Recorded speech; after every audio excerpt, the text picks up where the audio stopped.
Përshëndetje miq, uroj të jeni mirë dhe mirë se erdhët në kanalin tim.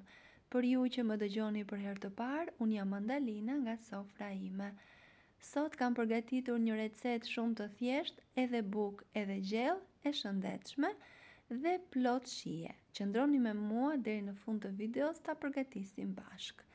Në një enë do shtojmë 2 vezë, 50 ml vaj ulliri ose çfarëdo lloj vaji që përdorni në kuzhinën tuaj, 200 g kos, 200 ml ujë, një lugë çaji krip dhe masën do ta përziejmë shumë mirë.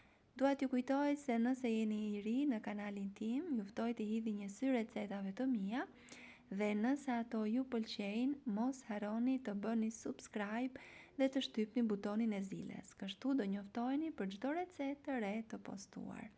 Pasi masa është përzierë, do shtojmë 7 lugë gjelle miell misri, 2 lugë gjelle miell gruri, një gjysmë lugë çaji me pluhur fryrës dhe do vazhdojmë përzierjen shumë mirë derisa masa të bëhet e njëtrajtshme dhe të mos ketë asnjë kokrizë. Nuk dua të harroj pa thënë se është kënaqësi për mua gjithmonë të mësoj se nga cili vend i Shqipërisë apo i botës më ndiqni. Nëse keni dëshirë, mund ta shkruani në koment. Siç e shihni, masa duhet të jetë e qullët si kjo që po shihni në video. Tavën do ta lyej me vaj, nëse nuk keni një tavë që nuk ngjit, duhet të shtoni patjetër letër pjekje poshtë. Do shtoj masën që përgatitëm.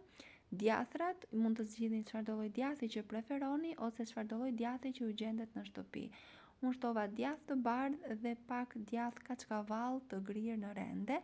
Gjithashtu kam shtuar edhe 2 lugë gjelle fara mix. Unë i përdor shumë në kuzhinë, janë mjaft të shijshme dhe mbi të gjitha janë shumë të shëndetshme dhe kësaj recete i shkojnë, por nëse nuk ju gjendet në shtëpi, mund edhe ta bëni pa fara.